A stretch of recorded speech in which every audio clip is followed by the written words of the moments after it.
Welcome to Take Two of Daikaiju Network's commentary on 1956's Godzilla King of the Monsters, the OG King of the Monsters. I am your co-host, Kent, and with me is your other co-host, Jason. How's it going, everyone? So this is Take Two for those that didn't that were watching yesterday. Which was probably none of you. So for the zero of you that were watching, you probably were wondering what happened yesterday. We had 20 minutes to go, and then all of a sudden I happened to look over to talk to Jason, and it said he left, and he said he had a power outage. So a complete power outage in part of the area of the town that I'm currently living in. Yeah, so we are back. We are doing Godzilla King of the Monsters, the American edit of 1954's Gojira starring Raymond Burr. We had, sadly, quite a bit of a nice pregame talking about this movie before we started the film. I'm not going to go through all that, and in fact, I'm going to do the best I can to try to condense as much of it as I can.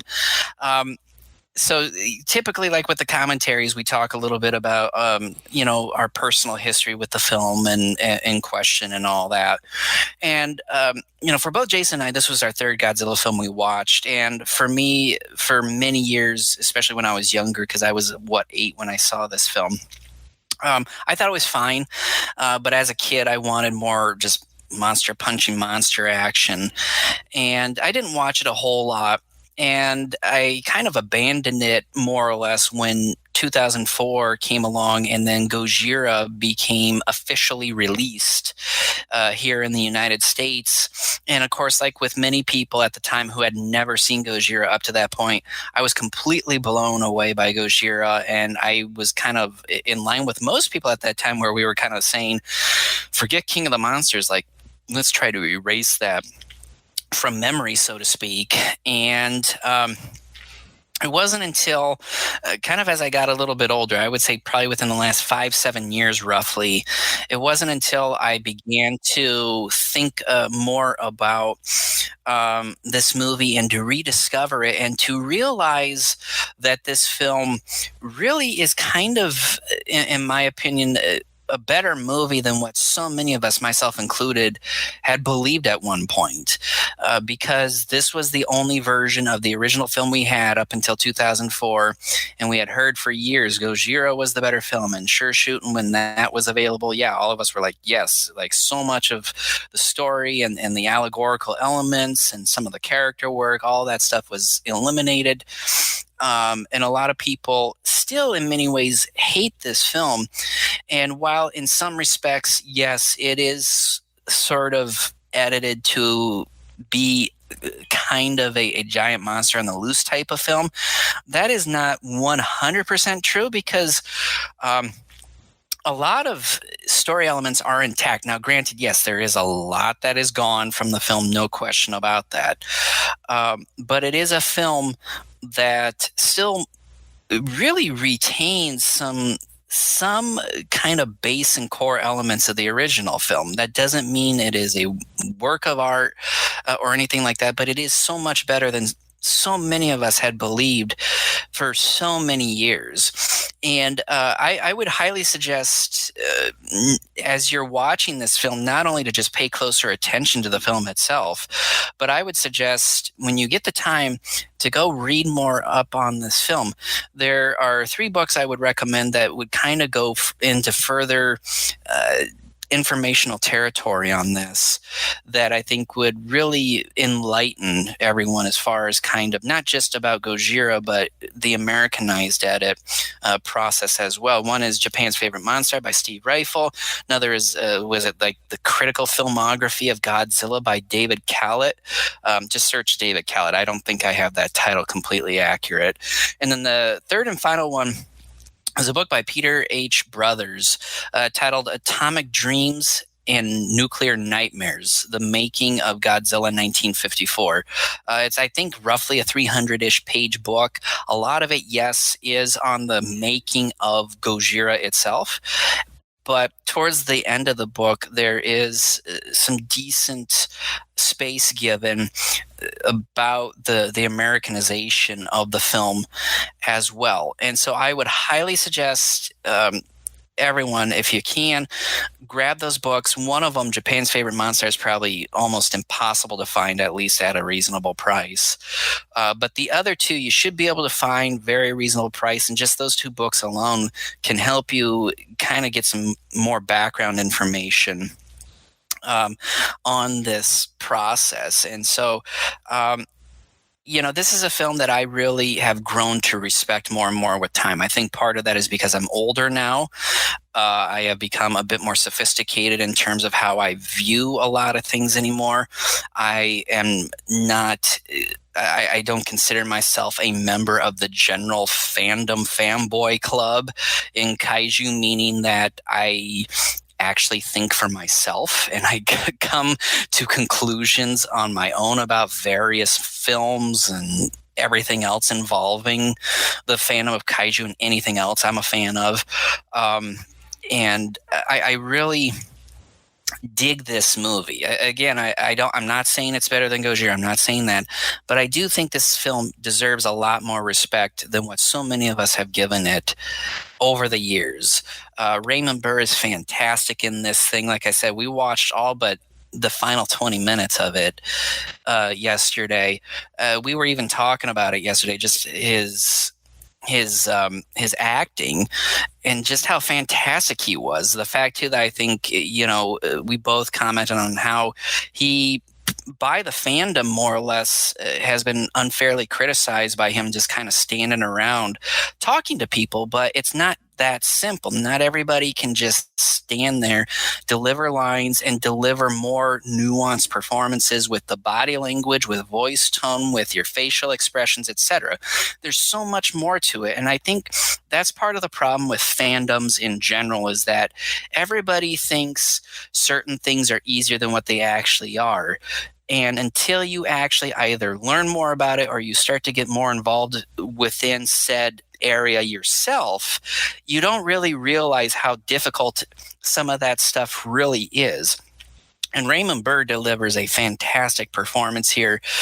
Terry Morse directed the American edit here. He is, anybody familiar with classic science fiction films will know him as a director of Unknown World. It's not the most exciting science fiction film, but it is rather interesting. I would suggest everyone check it out. I think if you have Prime, I think it's still available for free to watch on Prime. That's how I first discovered that. I think I watched that in like the summer of 2020, I believe it was. Quarantine time, might as well watch movies, right? So check that out. It's a decent film. It's not the most exciting thing, but it is rather interesting. But they actually, like we were half jokingly were saying yesterday during the commentary, this movie should have been titled Godzilla King of the Monsters, We Gave a Damn, meaning that they cared about how they cut this American edit to try to do the best they can to fit it within some of the original footage by building certain sets. They got a really good actor in Raymond Burr. They got some good supporting cast. When he's talking in theory to characters like Dr. Yamane, they got people dressed up to try to look like them as close as they possibly could. So I know. You hush there. I see you. Well, you said that you were trying to condense this. I think you're probably going a bit longer than you did. No, I'm not. I'm still 8 minutes under. So my point is that this is so much better than what so many of us have given it credit for. And I can't stress enough, we need to give this film more credit, and I highly suggest everyone does more homework on this. So Jason, your thoughts on this, and then we'll dive into the actual film. Well, as far as my thoughts, I'm not going to dive in too much. Well, kind of like your history. But I know Kent has mentioned earlier that we watched this out basically around the same time as one another, this being our third one. And as far as this one goes, for those of you who may have watched our first take of this commentary yesterday, that as far as the viewing of the American version of Gojira, goes.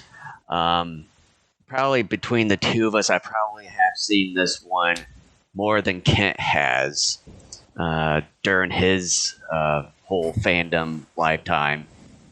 And I would say that probably the last time I've seen this is, I would have to say, right around the time when we started this podcast, when we were Planet X Control Room at the time. And I'm not sure if we've reviewed this one or the 54 one. We'll have to go back on our history of reviewing the film. Now, I think we've done it twice when we were doing the when we did the first one, and then we did the retake of the first, I think, handful of the first episodes of all those handful of movies. But yeah, that was right around the last time I've seen this movie, so a little over a decade or so ago. So, but yeah, there's memorable moments that I know. And when we were watching the movie yesterday, and I mentioned about some of those things before, the power went out. So hopefully that doesn't happen again. And if it does, I'll go completely insane. So other than that, that's just kind of my brief history on the American version of Gojira. Mm-hmm. So what we're doing is we're watching this on HBO Max, so it is going to be different from really any other like DVD and Blu-ray release out there. And I have a couple of the. In fact, actually, I would have to check. I never did check my. Was it Showa era collection book version of this film? So it might line up with that Blu-ray release. I'm not sure. I have not watched it on that particular disc yet. My preferred disc that I go to when I do watch this movie is from Classic Media, because I can actually read the subtitles better. Whereas Criterion, when they released the individual one, I don't know how many years ago it was now, I found the subtitles to be incredibly difficult to read. I think they've released that, probably around 12 years at ago. least say, well, as far as Criterion, I would at least like to say 2017. Oh, okay. I thought I bought it like a little bit before then. But anyway, it might line up if you have that collection, the Showa era collection that has the entire Showa films. So otherwise, we're watching the HBO Max version. It is different, like I said, from most of the other Blu-ray and DVD releases. So it's not going to sync up if you're watching like the Classic Media version or whatever, but no big deal. You can like pause and then hit play after a certain point, because you probably can hear some of the audio through our mics. But for those of us who have not done this with us before, we're going to count down. We're going to go 3, 2, 1, go. When we say go, that's when we hit OK or play on our devices. And so I think we both are at the 1 second mark on HBO Max. So anybody who is doing that, you can sync up your stream, which is pretty easy. Once it goes, you just when it's pause. At the 1 second mark, it's when the Criterion logo barely starts to appear. Yeah. So if you're ready, we can start the countdown. I am ready. All right. So here I go with the countdown. Like I said, when I say go, that's when we start. So 3, 2, 1, go. All right. And then put on the commentary cam so you don't see our ugly faces. Yeah. Gosh, I can't believe we have to go through this again. We had 20 minutes left. Yeah, no kidding.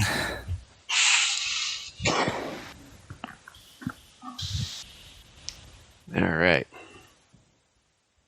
I apologize in advance if anybody can hear my daughter screaming in the background. She doesn't like taking naps. Yeah, at least this time I put on some subtitles on this just in case when the audio is a little bit too low for me. Yeah.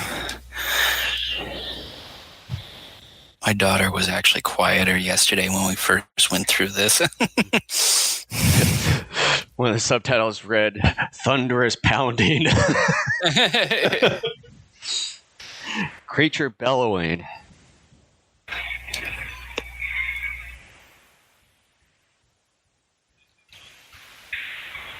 Man narrating. Can you just say Raymond Burr or Steve Martin? Yeah. I know we sort of mentioned this yesterday, but I'll just kind of reiterate it. That, as Kent mentioned, that they at least gave a damn when it came to some of the American footage and all that. You can see that they tried to do their damnness, trying to make it as realistic and, as possible during those days, as well as the great acting from Raymond Burr here, as he's, trying to give a damn about this too.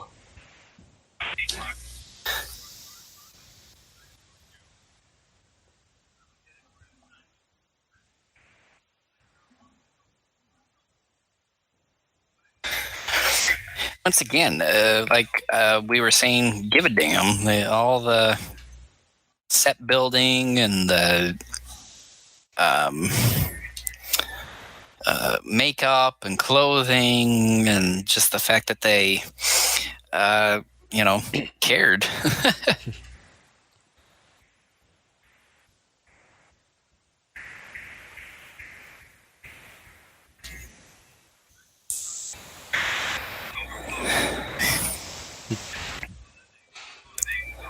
Brain out your dad.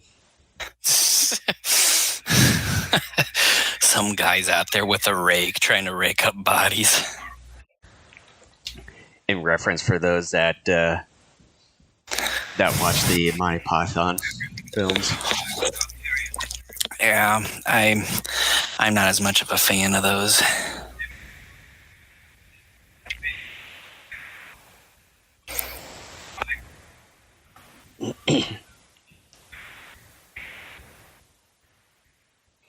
It's just a flesh wound. Jeez. Yeah, like someone has like a spike driven through their chest. That's just a flesh wound. It is interesting, though, that they decided to start this American edit after the destruction had happened, then go back, lead up to the destruction, and then continue during the conclusion of the movie with the destruction of Godzilla, where the voiceover ceases at that point, because we're in the present. Well, no, I think it's sort of a good thing just to kind of give the audience, to think is like, what the hell happened? Well, yeah, I was about to say too, like, I think this is a very intriguing beginning, because it really gets people hooked as far as, oh wow, there's carnage, there's all this, a lot of people are dying, etc. Mm-hmm. Yeah, and then I don't know, Kent mentioned about like when Raymond Burr talks to some of the characters, even though they're not the actual characters from the Japanese movie, but just doubles. You just only see them from their back and stuff, but at least they tried their hardest, trying to match the clothing and attire that they had on there. Mm-hmm. And as well as, just look at some of the makeup as far as adding some of the dirt on Raymond Burr's arms and face, and as well as some of the blood too. Yeah, the fact too that they were able to keep the makeup very much in line with what we saw just a few minutes earlier when he was in the building is phenomenal. Yeah. And I know I mentioned about this yesterday, but I'm going to reiterate this. Every time I see like an airplane shot like this during this time period, just reminds me of the Twilight Zone.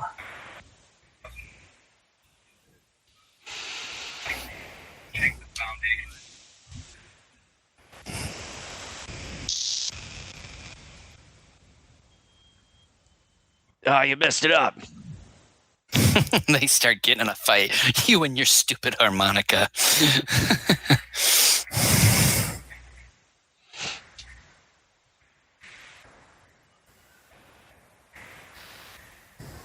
Ah, my eyes! What it is since they don't show you because they can't during the time period, the reason why they got blinded was because it was a naked man that just jumped out of the ocean and flashed them. Boy, that's some horrifying image right there. It was Borat. Okay. Very nice.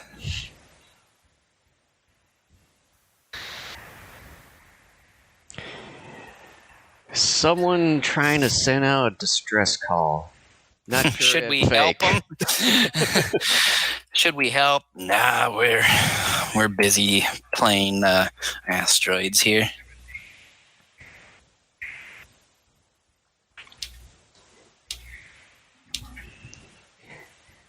And then with the sets here, I mean, they tried their best trying to make it look good, but then trying to make it a little bit too obvious with the posters in the background. Just in case you've forgotten, you are in Japan. Yeah.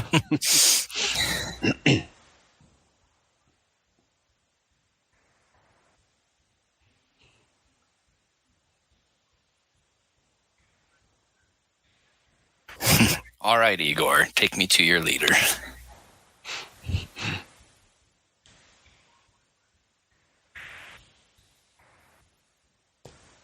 He asked if he had a Mary Jane. If so, he would like to have some.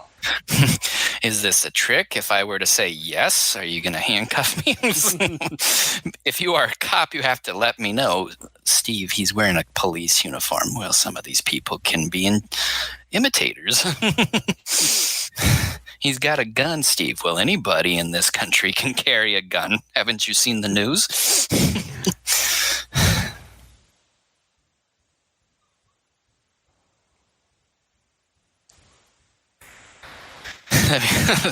Horrible, and then he punches him. So what did I exactly do here, sir? This movie, little does everyone know, it's more about people accusing Steve Martin of like smuggling and drugs. Well, in case you notice, I set you up. I'm an FBI agent. You bastard. And here I was about to trust you.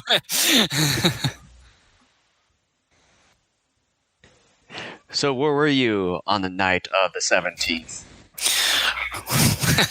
With your wife. That's not true because I was with her. Damn, I thought I was going to get you there.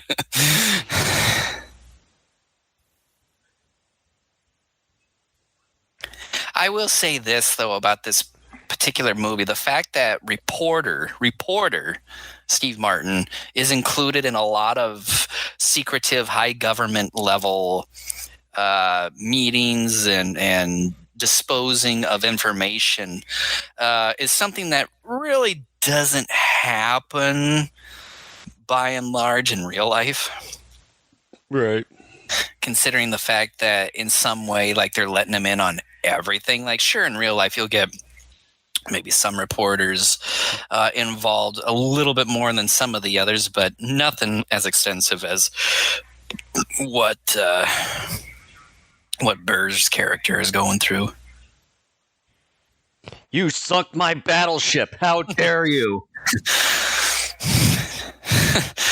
I lost my wedding ring as a result.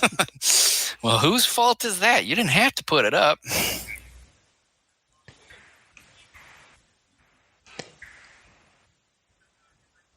Well, get your pachinko chips ready.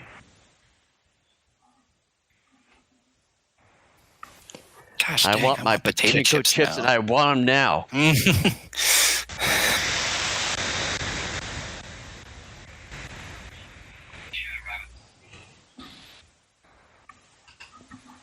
Meanwhile, on the rescue ship, there's like a bunch of dancing girls. Why'd you guys go right into underwater volcano area? You Is know this in that's Tokyo? dangerous. Is this the same volcano that was in Tokyo Bay at the end of War of the Gargantuas?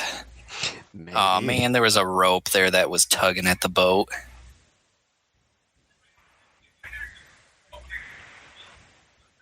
I'd never noticed that before, and I've seen this version in Gojira enough times that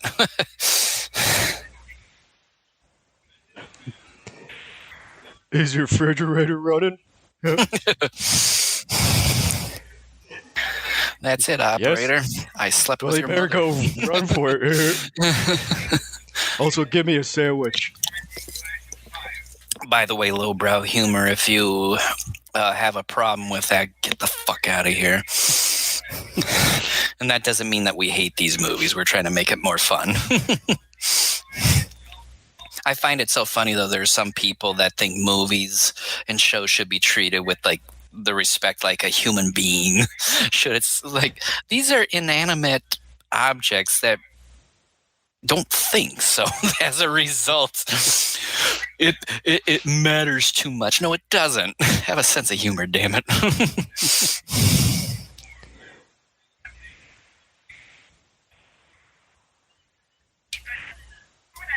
Speak clearly. Or forever hold your peace.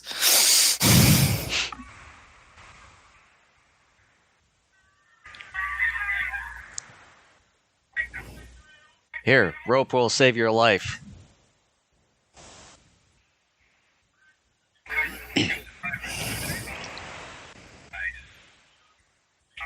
Yeah, he'll live.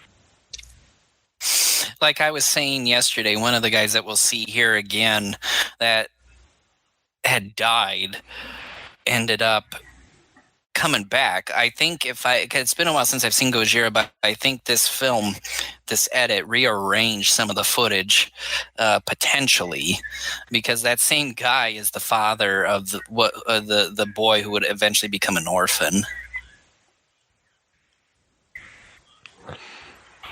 Yeah, which he'll be adopted by Dr. Yamane. Mm.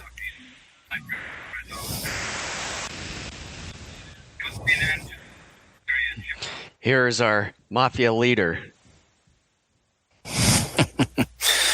Little do you know that Dr. Yamane is behind everything dope in Japan. Godzilla was a secret experiment. And now I can control him.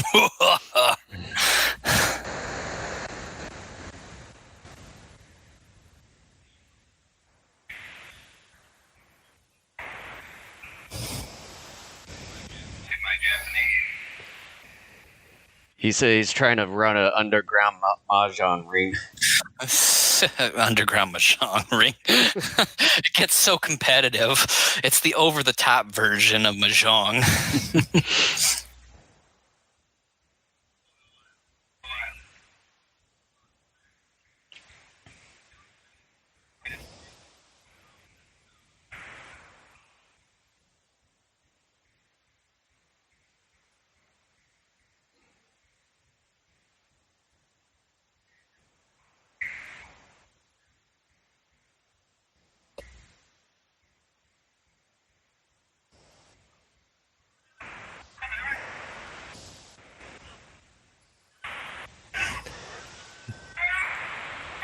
They're seeing ghosts.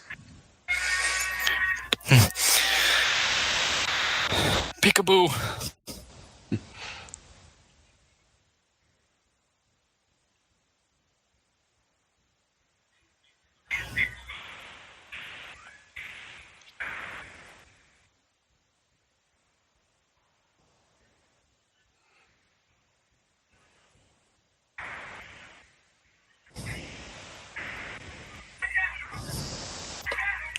This guy here.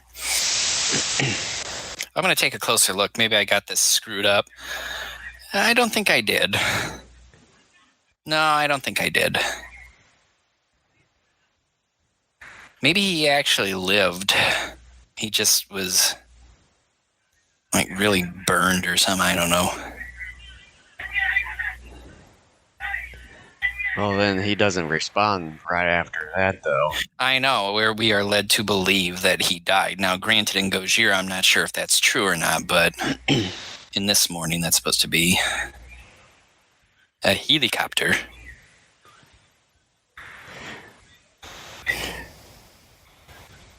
Lands right on top of the entire That'd be population. funny if it did. Some of the people get sucked up into the rotor blades.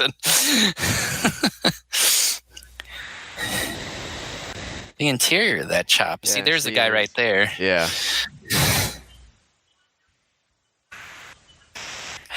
Every time I look at that guy, I think of Curly from the Three Stooges.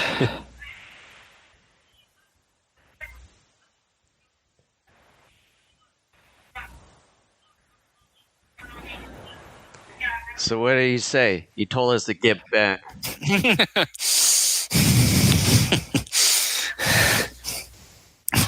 To go away, to never return, and to take this pistol and shoot yourself. Where to get a pistol? Hell if I know. Well, wait a sec here, sir. Your holster, it's empty. Oh.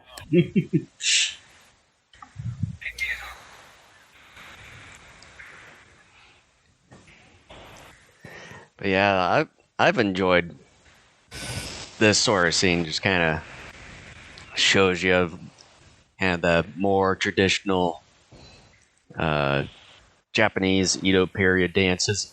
I don't know if it's Edo or the Meiji period. I would think, yeah, Edo, because I think aren't the Daimajin movies during the Edo period.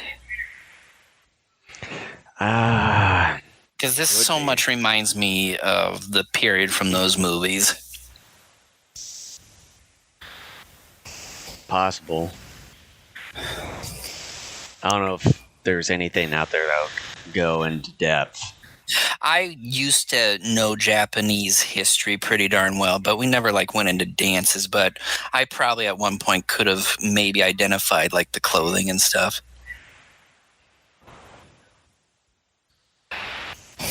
I heard gorilla. So is there King Kong on this island? I heard whale. Well, I heard you're a chicken shit.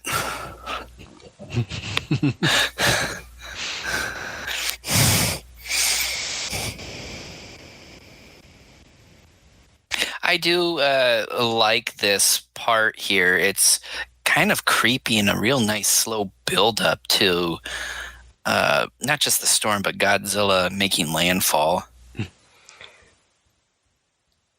Do you fart? No. But out there, who knows? But yeah, it's really windy in some of those things, but yeah, the tent part. Well, I'm thinking it's making its way more inland. I think that's what's happening.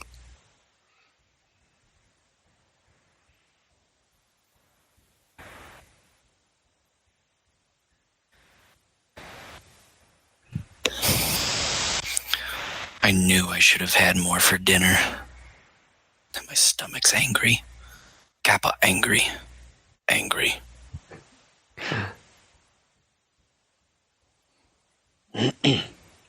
You know he knows what it is, because look at him. He's just oh, damn it, do I just want to stay here and get crushed and disturb everyone's sleep, even though, hell, the thing's going to be coming through any damn second now? Also, how am I going to pay all my debts? Well, none of that will matter. Hey, Godzilla, this is my debtor's house. Step on him. I don't owe him money. And Godzilla shrugs. Okay, smash.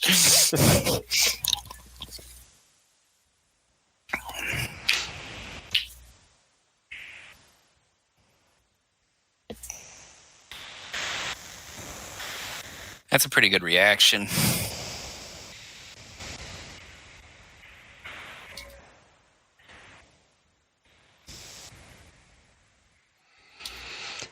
With that house shaking, I wonder what they had underneath. It's got to be something really huge, like some kind of mechanical thing to kind of move that entire set. or they had it on kind of like a makeshift rumble stage, and they just had some of the workers like push and pull it back and forth. Speaking of Unknown World, I just happened to look on YouTube here, and there's this awesome channel. It's Cult Cinema Classics. Actually, no, it's not from Cult Cinema Classics. But if you type in Unknown World 1951, there is at least one channel that has the full version of this movie. So you can watch it for free. So if it's not available on Prime, or you don't have Prime, you can go to YouTube and watch it. And I would suggest everybody check it out. Like I said, especially if you're a fan of old school science fiction movies like I am. Like I said, it's not the most exciting thing, but it's got some interesting set pieces. The acting is pretty darn good, and the whole premise of the movie is pretty fun as well. So I would suggest checking it out. All right, maggots, get moving.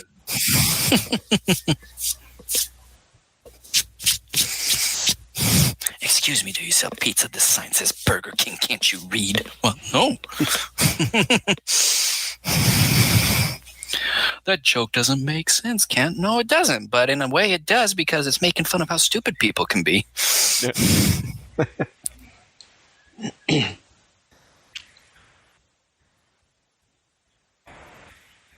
All right, I did it. I messed up. I was the one who was stomping around. Sir, we're not in a trial. Oh. Well, if you excuse me, then. Like I was saying yesterday, I find it funny that everyone else before Dr. Yamane spoke in their native language, in their native country, and yet Dr. Yamane is appeasing to the one white man in the room by speaking English. Well, he just assumed that everyone in there can listen and speak English. The Japanese are definitely better educated than we are.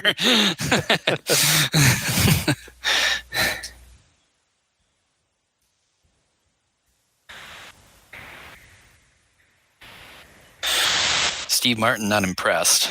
Could turn that into a GIF. Steve's not impressed. He gets up and leaves.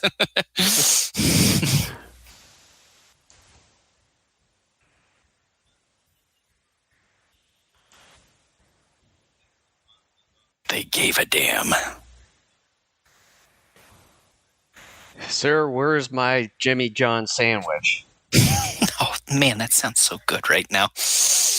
I was just thinking, I'm like, I'm kind of hungry. Like, it'd be nice to...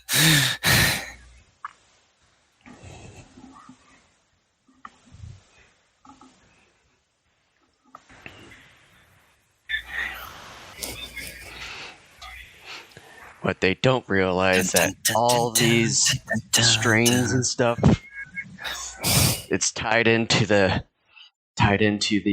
whole bay. The harbor there? The harbor. And it'll rip the harbor apart, taking all the people with them. You know, the funny thing was, I was thinking about that right as you were starting to make that comment.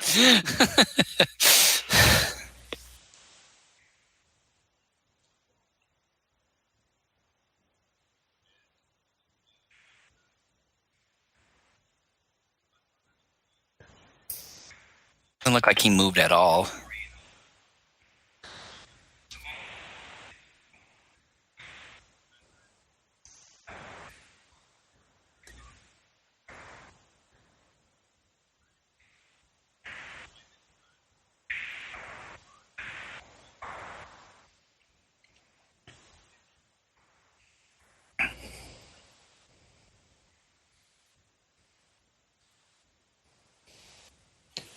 Time to move in. Then he shoves her overboard. He starts laughing hysterically.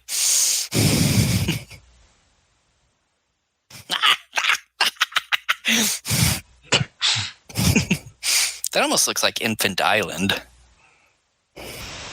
Well, just the way it's shot. That's what I'm saying. It kind of looks like Infant Island almost. Look at the destruction here.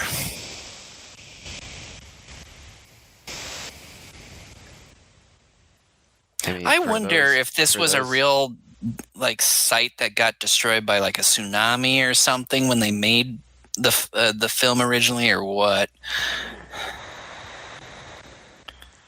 Not Well, sure. I don't know, Kent. You were telling us about a few books earlier. Yeah, but it's been several years since I read two of them. The other one I just skimmed through.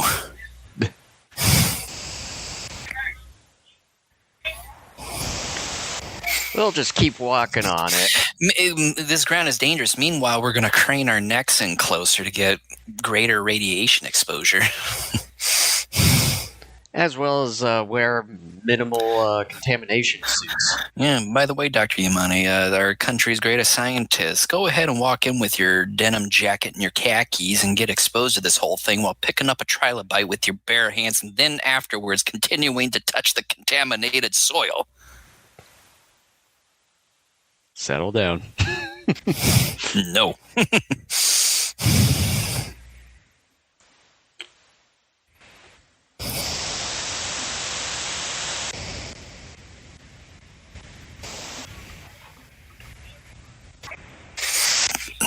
Yes, we heard you 3 minutes earlier. We get it. Ooh, boy, dinner. That would be so funny if he did pick it up and start gnawing on it.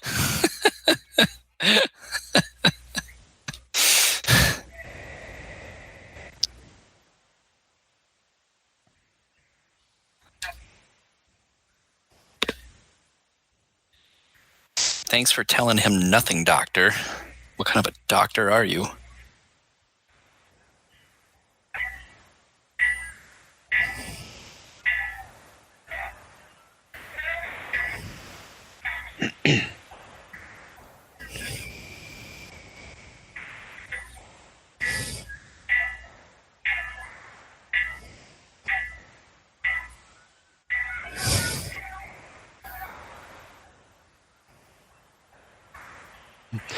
Let's get it.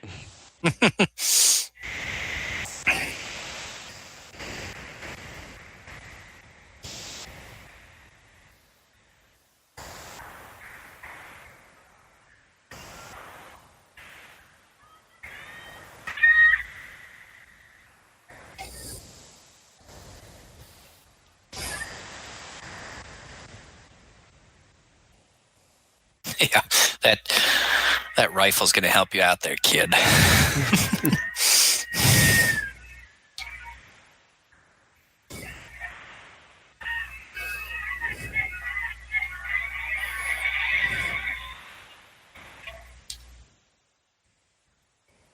Oh.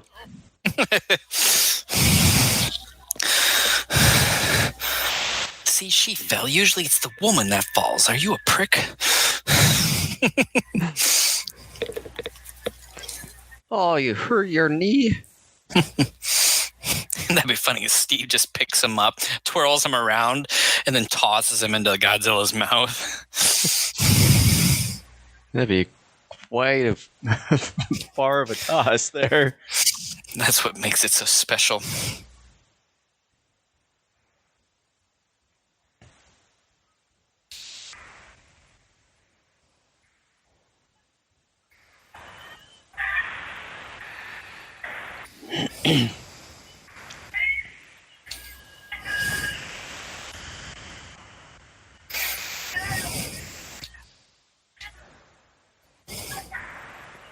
Look what he did.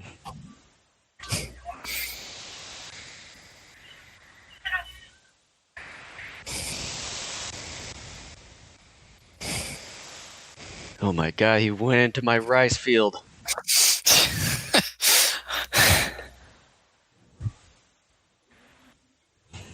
And then we get some terrible paleontology here.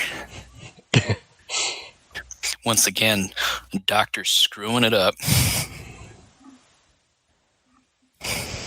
T-Rex was not in the Jurassic period.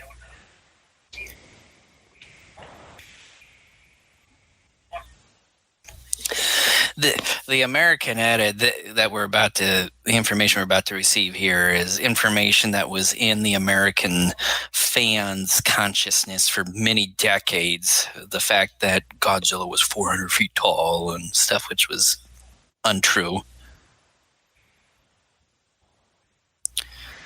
I think the Showa Godzilla was something like 125 feet or something of that sort. I think, according to the compendium, and I think the Wikipedia, I think they said around a little over 150 or so. Something like that, yeah. It's like a 25% of what they say here in the edit. Yeah.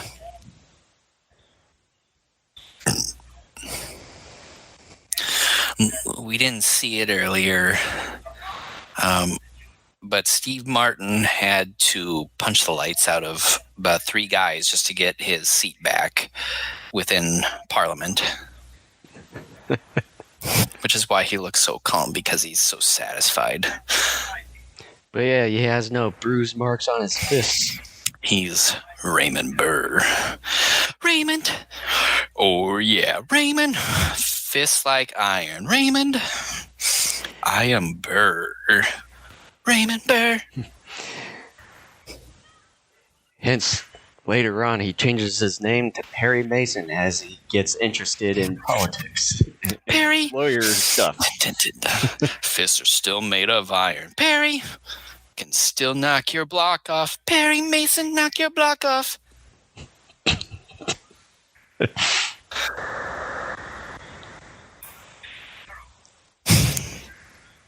You didn't insert your joke. I was waiting. I'm looking at you.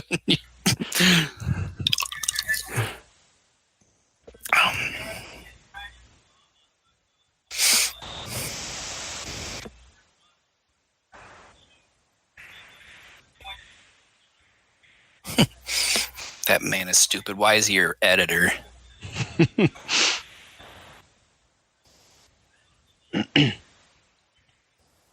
Stop talking about your penis. It doesn't quite work the way that it did yesterday. You missed the opportunity like 2 minutes earlier.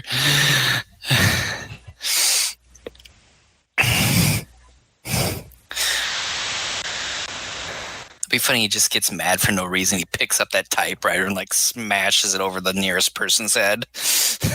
And then he rips open his shirt and he's like, ah!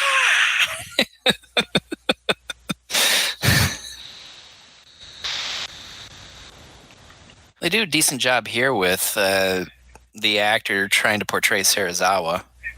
I mean, it's very obvious they're hiding a lot of crap, but hey, Well, they're trying. I would say the only difference I can tell between the two is the hairstyle. I would say in the face, this actor's head looks slimmer. Well, Then just keep an eye at least on the hairstyle.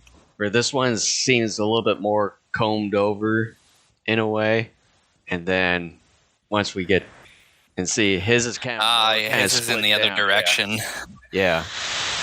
He's got a fuller head of hair. Yeah. Daikaiju Network, where you get comments on men's hairstyles. Fuck sports clip. Come to Daikaiju Network. We'll cut your hair for nothing and it'll be terrible. And we'll charge you a bundle. When you could have saved that money with Progressive and Geico. I don't know how those two are similar to one another, but okay. It's visiting our sponsors.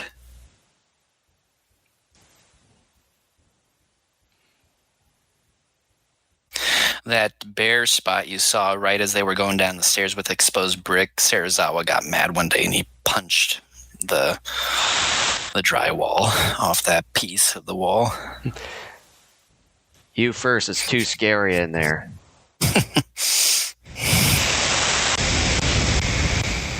Hello? Mogwai? It's funny you say that because the way it's shoot for Let's movie almost looked very similar to what she was exactly saying.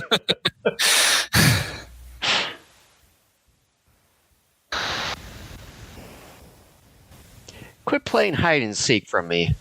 That'd be funny if he came out and he goes boo and she falls backwards and like I was just gets all thinking of cut that. up on like his glass test tubes and everything. And then she starts bleeding out and he's like, oh crap, and then he can't save her. He's like, ah damn it. Okay, fish, here's your testosterone. Giving testosterone to a fish. The fish just starts like gets a Schwarzenegger style chest and punches through the glass and puts him in a headlock.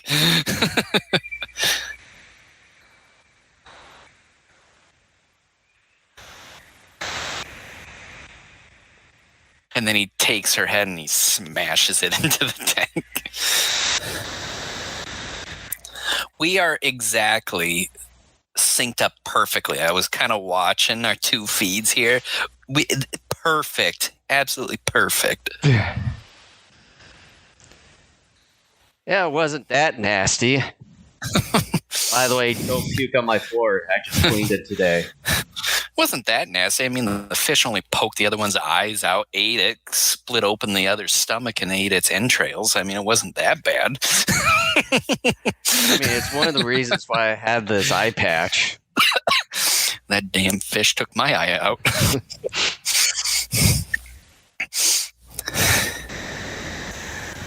Why'd you come home late at this hour? You didn't get the money, did you? Didn't read our memo?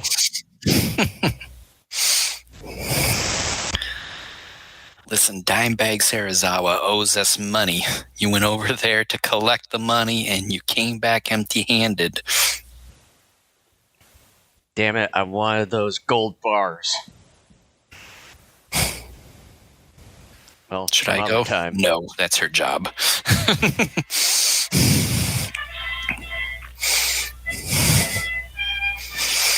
So yeah, here's the thing when it comes to the sound effects with these depth charges. Okay, so and there. It makes it sound like that they're actually exploding on surface when they. You're not going to kill anything, you know, deep into the ocean if they're blowing up on the surface. Yeah. But yet you see them right there exploding, but you would think that they exploded on impact on the surface. I know, yeah. The sound editing for that sequence is not very good. Was it because of now look what you did. You pissed off Dr. Yamane. Apologize. I wonder what people think of our style of comedy with these things. You guys are stupid. Well, we never said we were the greatest comedians. I'm sulking. Go away.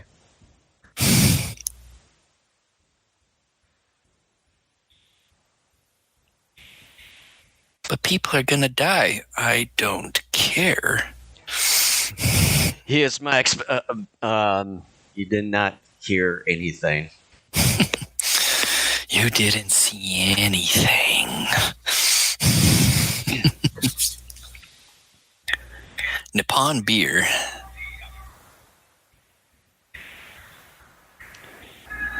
He's Satan. Underwater demolition. That's an interesting way of putting it.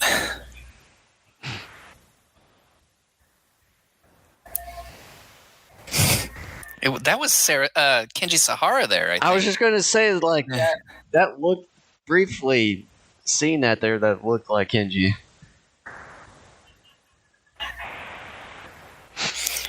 Who's spinning the bottle next? Oh, don't give me a hickey. So when are you leaving your wife?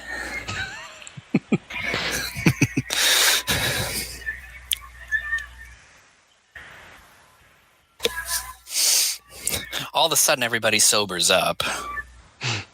I wish it worked that way in real life. You get toasted, and then all of a sudden a monster shows up, and you're just like, oh, wow, run! In reality, you'd be like, what the hell is that? You'd probably be pointing and laughing. Then you drown because you're such a, toasted fuck.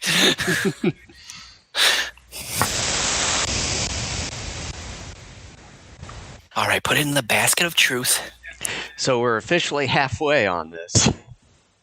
That's crazy.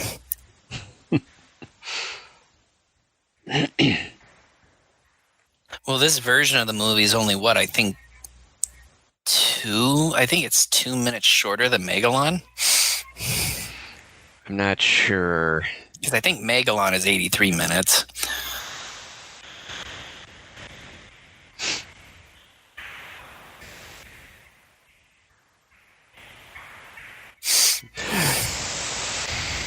Protect the hemp. Then someone just throws a match after lighting their cigarette on the road. Ah, damn it.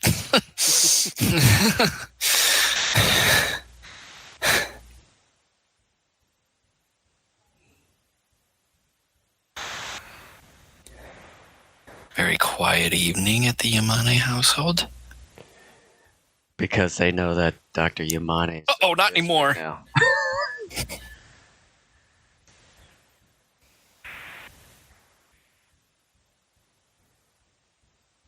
Quick, get my gun. And the Molotov cocktails, quick. Stay here. Why? Because this is an old-fashioned movie, and you're a woman. That means you have to stay here. It's true. That's how they did it. If you're offended by that, that tells me you haven't watched enough of these old-fashioned movies. And believe me, I've got a whole library of them.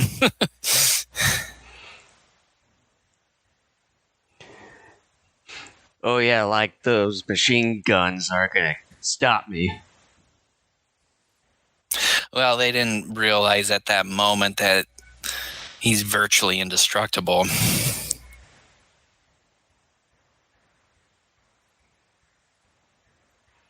Let's just casually walk.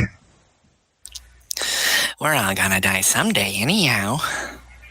Right, Father? No, son. We will live forever.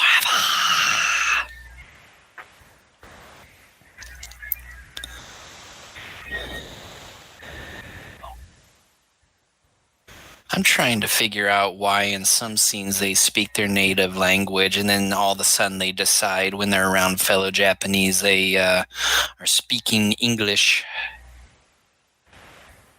Oh, can't we all know it's for the audience? Yeah, but in a very logical sense, it makes no sense. Oh, geez, Kent.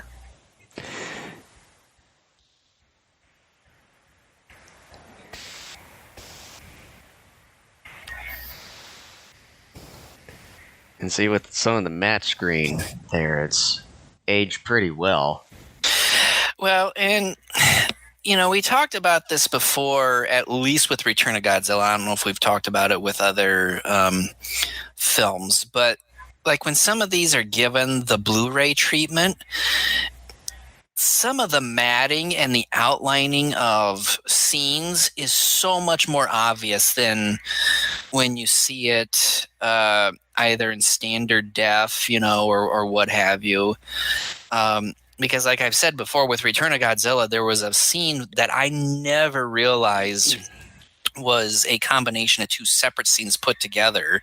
And when I watched the Blu-ray version of that movie, like 4 or 5 years ago, I was just taken aback because in all the years that I watched that movie on VHS and then DVD, I never noticed the difference. I thought it was one scene. Mm-hmm.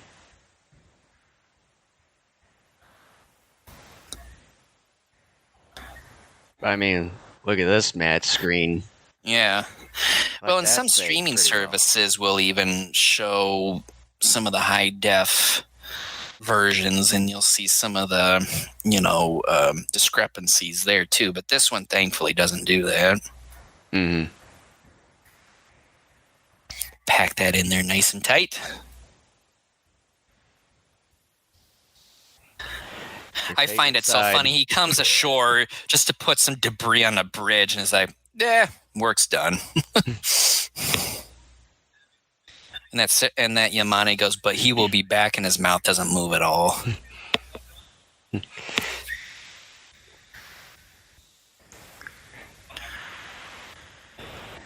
So, how much was the damage? Only $14, just in this area. All right, Sector C, what's the total damage there? None of your goddamn business. Well, it is my business. We're trying to allocate funds to rebuild. Oh, well, in that case. Did you forget where you were again? Yeah, that occasionally happens. Quit bothering me. I'm trying to write my fan fiction.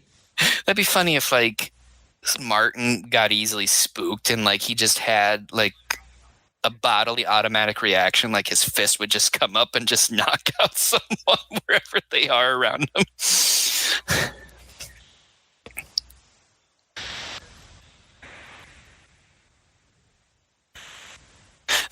And that'd be funny if Martin laughed. He goes, that's never going to happen.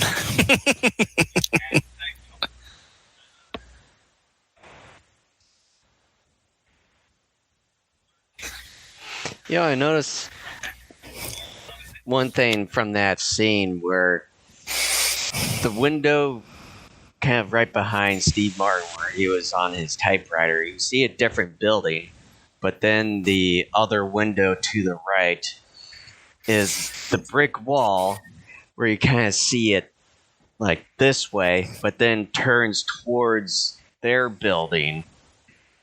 Shh. You're thinking too much. Well, thinking's bad. People are going to see it and notice it anyway, so might as well just point it out. You heard it here first on Daikaiju Network. The most stupidest podcast there is. We're on stakeout. Making sure there's no witnesses. Witness! Pow, pow, pow, pow.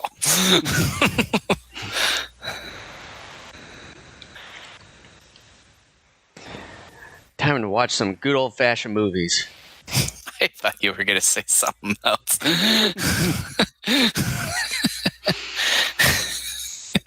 Like he would be like, there goes Steve bringing his porn machine out again. I didn't say which movies, though.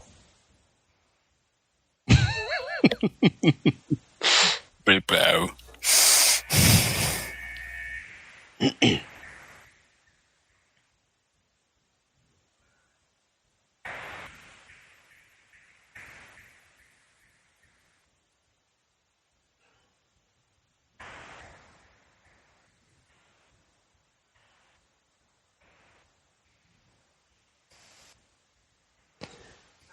Why are we pointing up?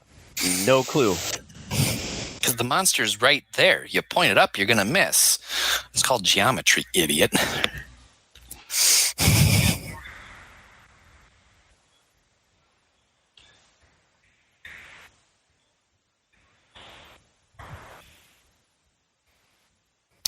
Shin Godzilla wished it was half as cool as this.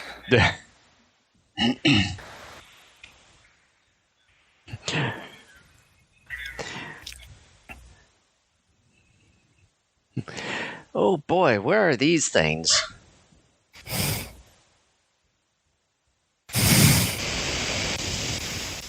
Ouch!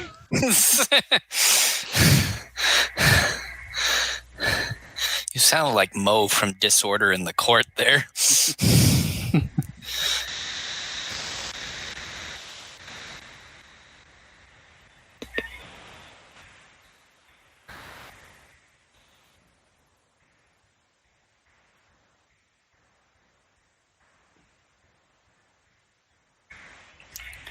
The suit work is magnificent, but I hate that hand puppet.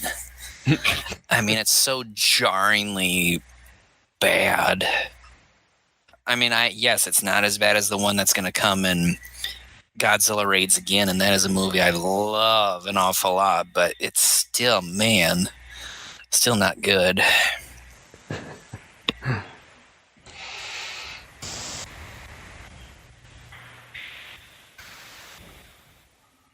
The Burger Barn got burnt up.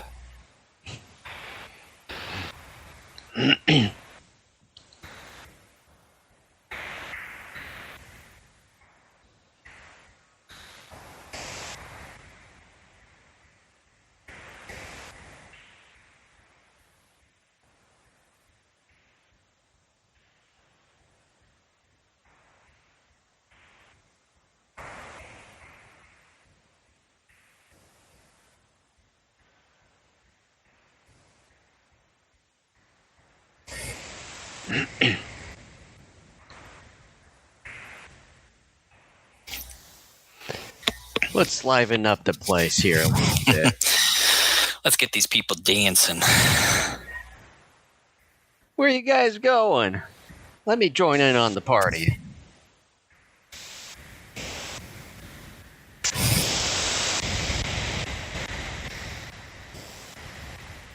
Jeez Louise.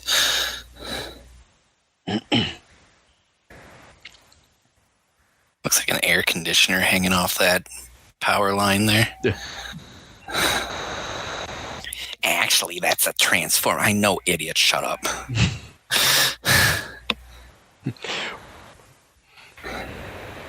The puppet makes Godzilla look like he's cross-eyed there.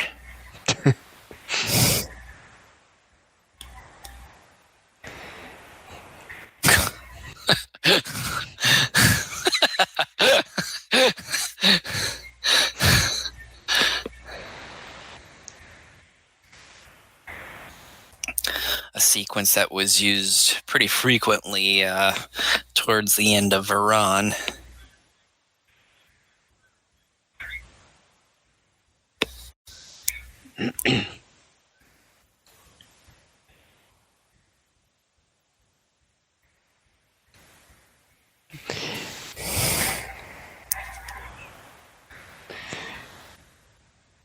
I didn't do nothing. Quit shooting at me. Pissing me off.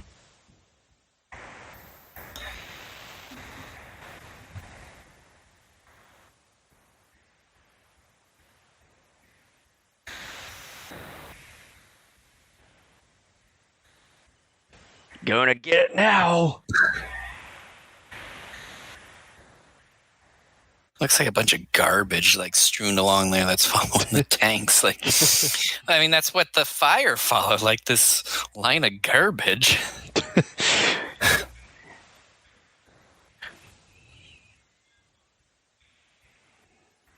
Well, maybe the tanks just dumped a lot of gunpowder. I got a terrific idea. Let's blow ourselves up.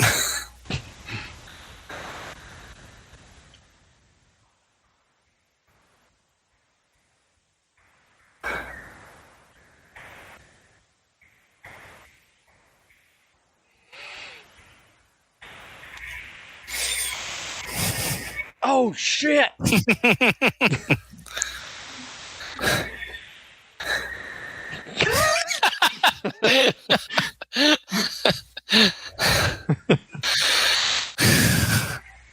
And the thing is that that's even in the original movie.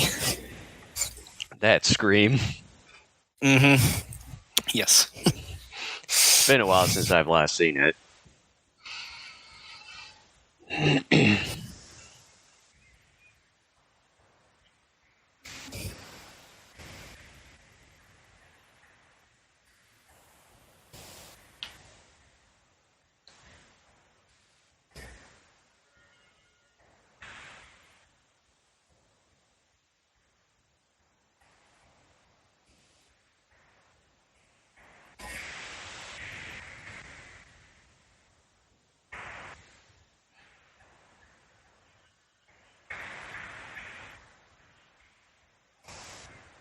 Batter up.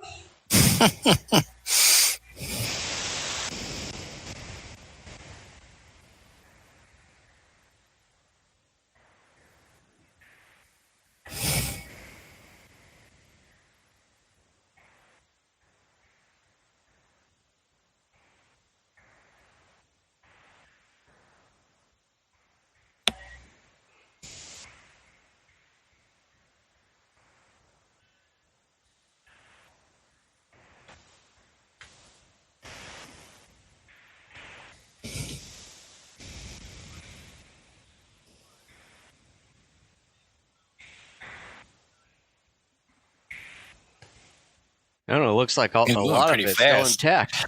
Yeah. Must be tiptoeing around everything now.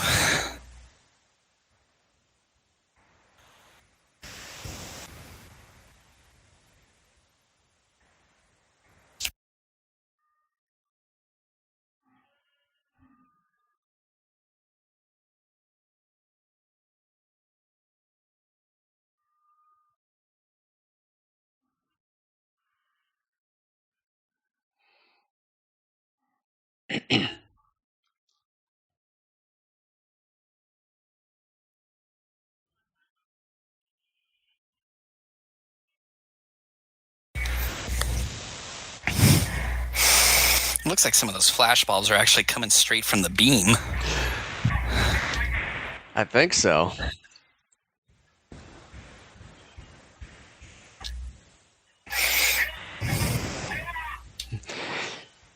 This thing's in my way. You know, you could just walk around it. Ah, fuck that.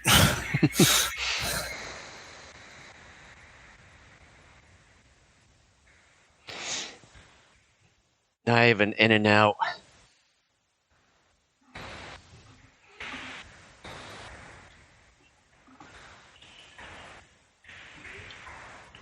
Birdies.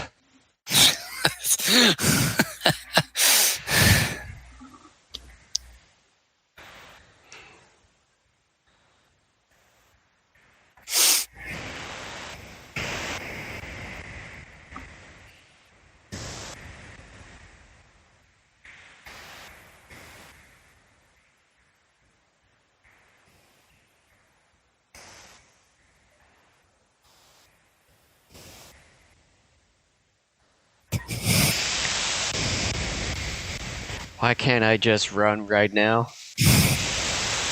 You made the poor decision of being in a building several floors up.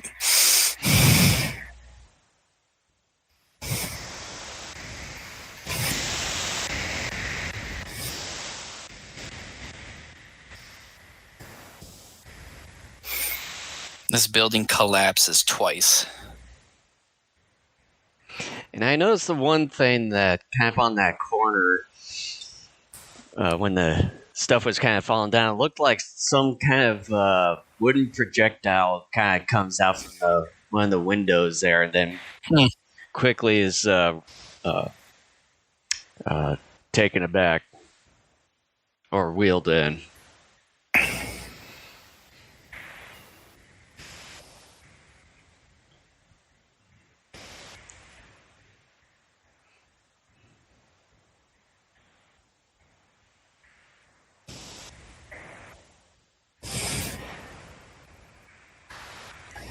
Why is my sports not on? I don't care about this.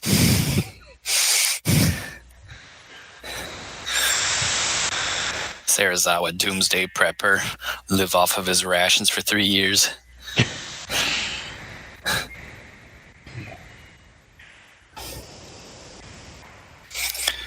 You know, Sarazawa, what they say about doomsday preppers? What's that? They're quitters. Yeah, that's about right.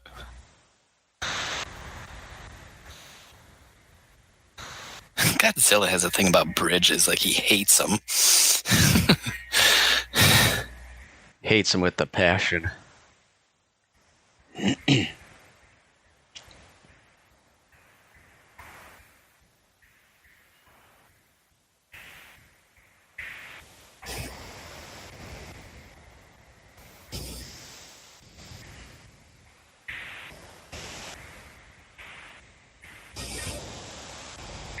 Yeah, Jets, you show them.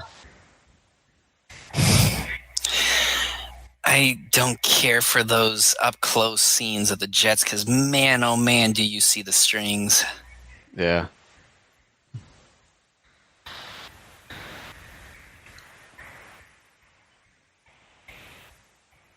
Damn mosquitoes.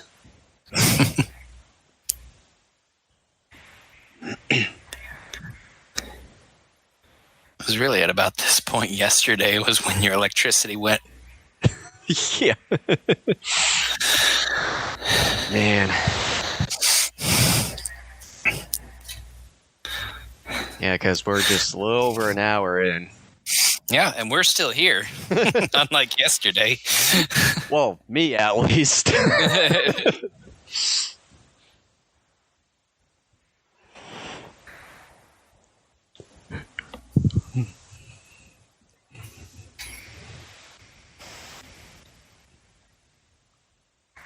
Bring out your dad. Someone shut her up, please. Sure.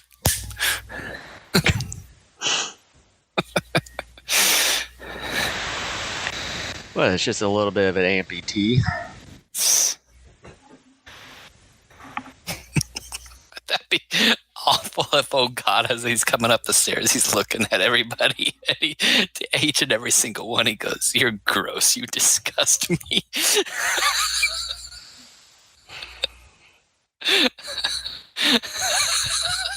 Jeez. Oh, man.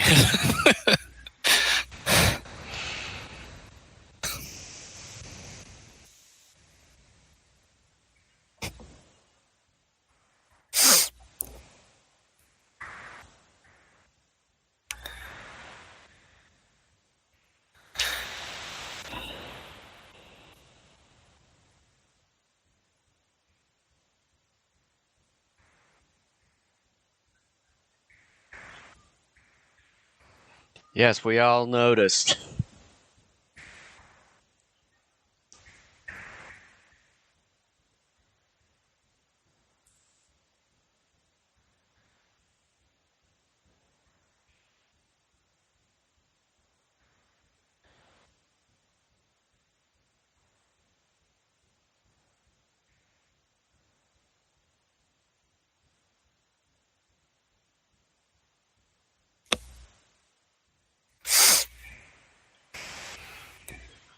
Oh, it's just bubbles, Doctor.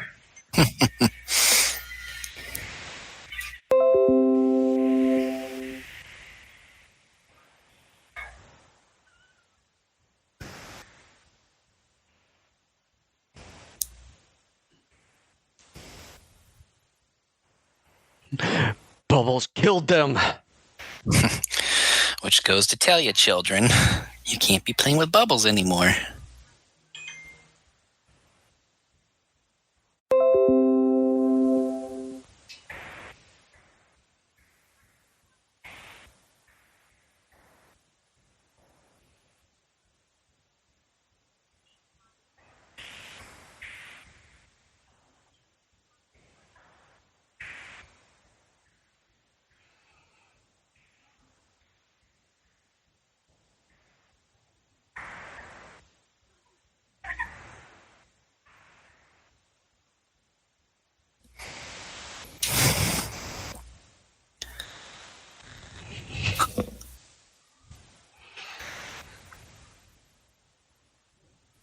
And that was when I fainted.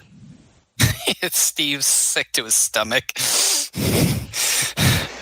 I'm about to puke. What a waste of good fish.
Never. Eat my farts. As he walks away here, this.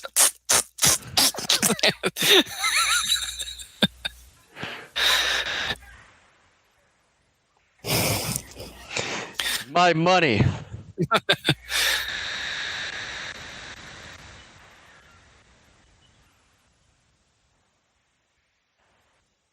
I find it funny that they can't show us it, and all that happens is he gets a little cut like above his eye.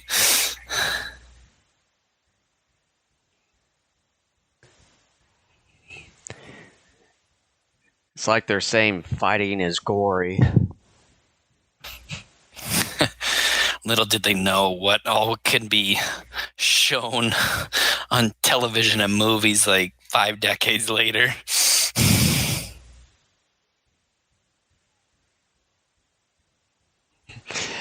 At that moment, his heart grew 3 times the size.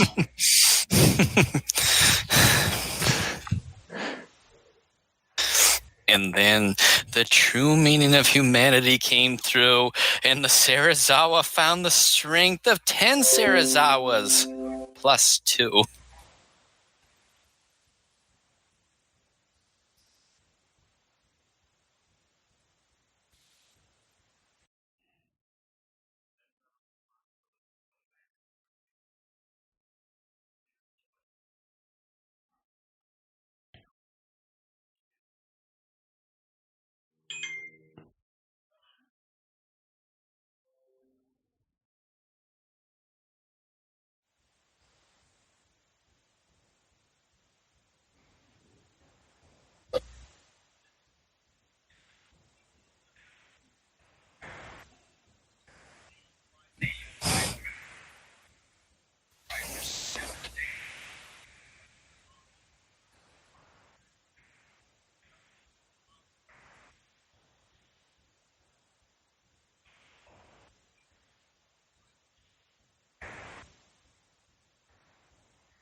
They are mourning for all the buildings that they have lost. Oh, shit, dude.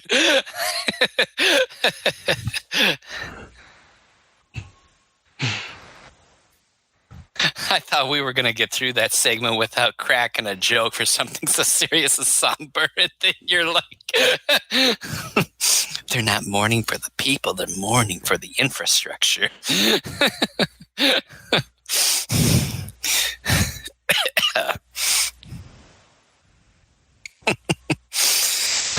Of course you would say something like that.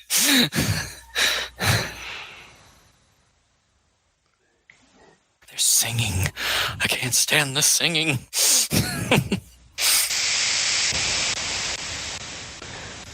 All the sombering, despair, depression. That's why I don't watch the evening news.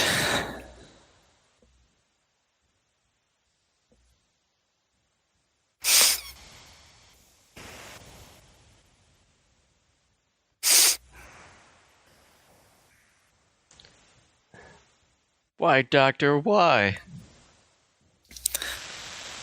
Because I like to see the flame. I feed it. It grows.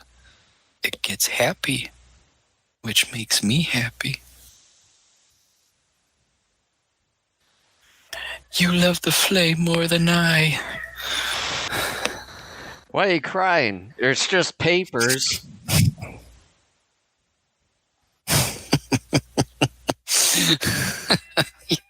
What insensitive prick.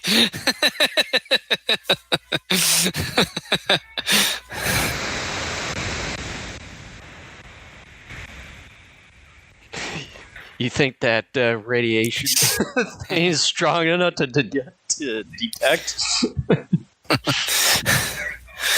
I told you not to get the Fisher Price model.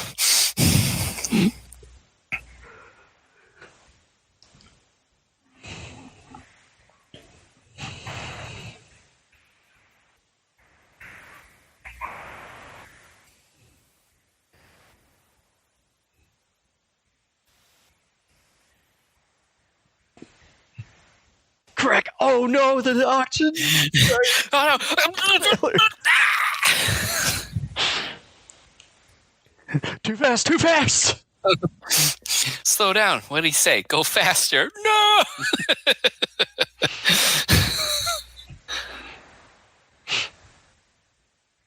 Wee!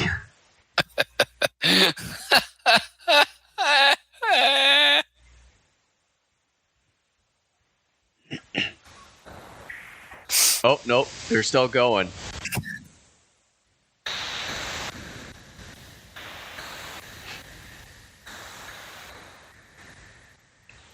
Who enters my lair? Yeah. Is it that blonde Barbie doll again?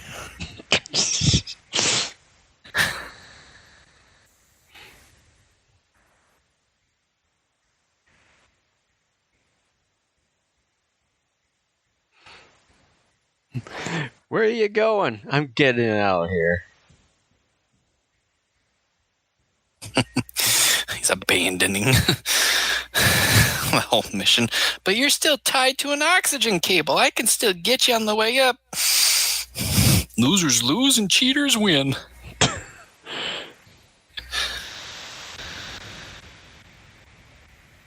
Can you see anything, Doctor?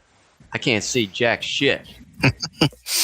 Why don't we just drop it here? Sure, why not? All right, let's set it up. Ah, damn it, he's 100 yards over there. This ain't gonna work. Now, we have failed, and I burnt up those papers. I forgot how to make one of these.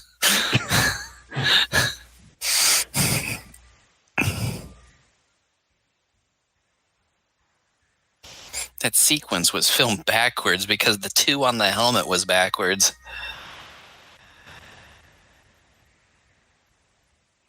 Maybe it was just written that way on purpose. No, it wasn't. Because in the scene before it was written the right way. Don't be an idiot.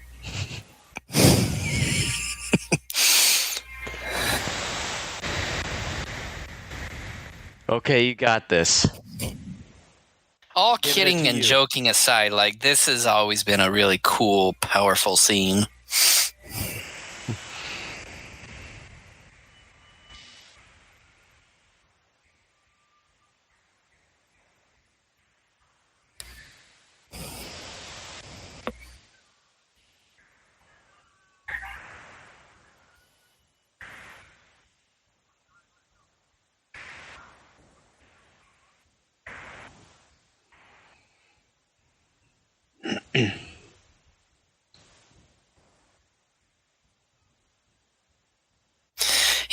Steve looks like he's got the V mark that was left on Rambo's face from the last Rambo movie. V for Victor.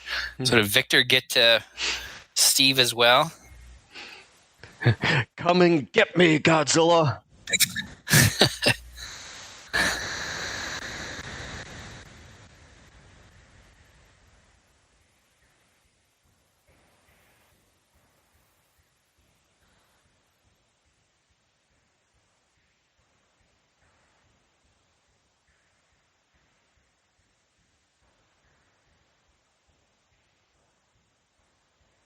Oof.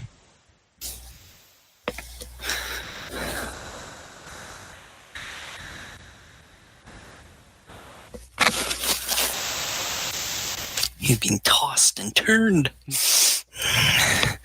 like a tumbleweed.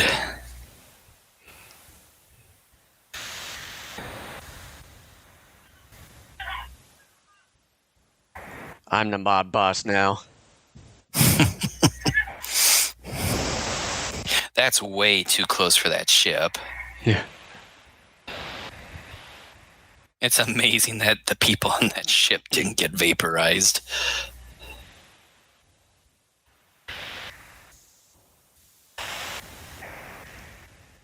Now's my chance to stab him.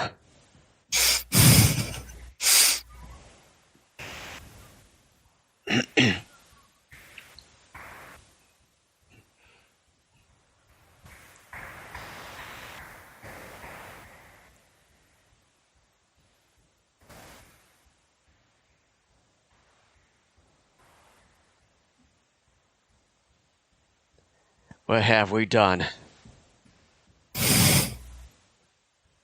Who cut off his line? I think it was that doctor guy there. He's been playing it quiet throughout most of the movie. It's got to be him. It's always the quiet ones.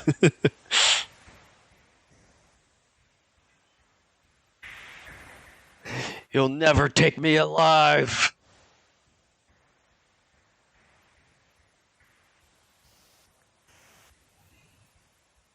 I find it a little funny. Godzilla kind of does this melodramatic, like, oh, like before going under.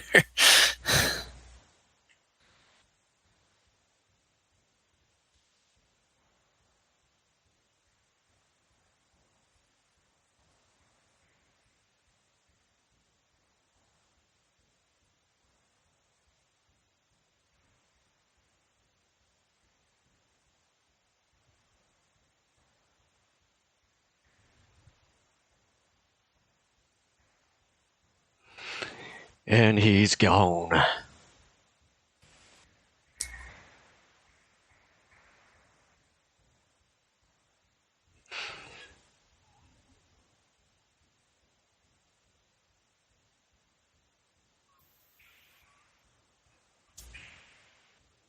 Oh man, my experiment. How do they know? They couldn't see him being vaporized. Sure, Godzilla came up in agony, but does that necessarily mean he's dead? I mean, we as the audience saw it. They just know, Kent.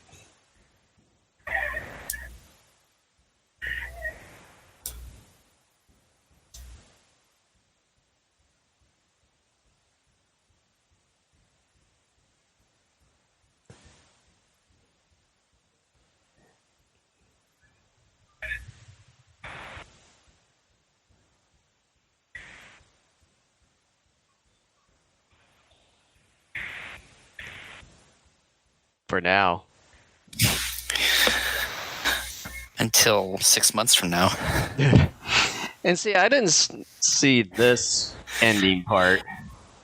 Whereas on the VHS version, where it just said, like, the end, then heard the stomping. Yeah, I think it's on the one Criterion Blu-ray that came out odd number of years ago. Because I think it's on that. I'm almost positive I saw it on that one. Mm-hmm. But yeah, that's Godzilla King of the Monsters. Yes. For you.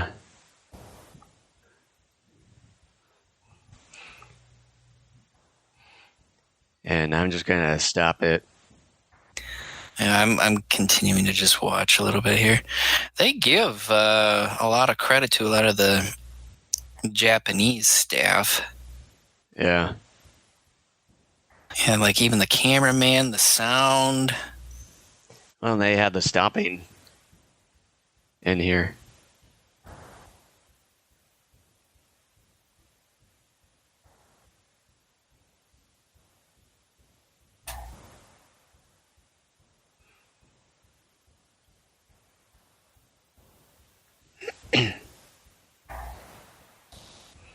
Jewel Enterprises.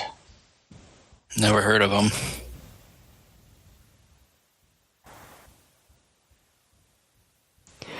All right. Okay. So yeah, I mean, Jason, what are your thoughts after this extremely recent viewing of King of the Monsters?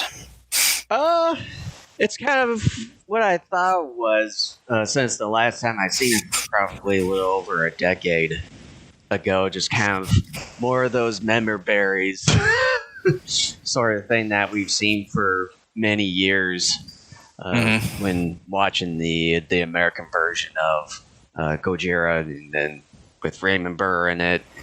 So yeah, it's still kind of takes me back, with that cool nostalgic sort of thing, and then just kind of I know we don't do this typically when we rate movies, but we're going to do the star thing here for the commentary. So out of 10 stars, what would you give King of the Monsters? I would at least give it around a 7. A 7, so a little bit above average. So, yeah, I mean, I am a defender of this movie. I completely go back on a lot of what I said about this movie, like a decade or so ago now.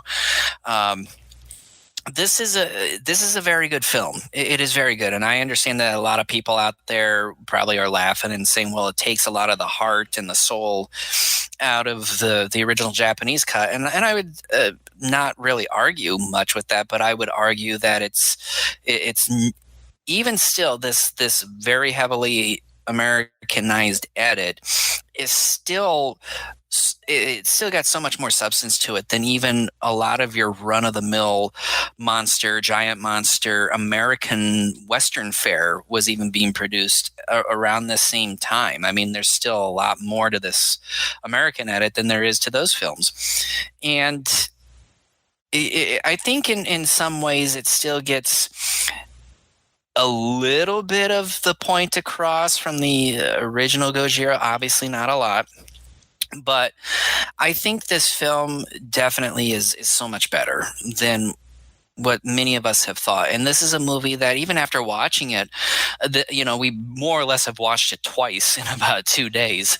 But here's the thing, like even after doing that, I still enjoyed it.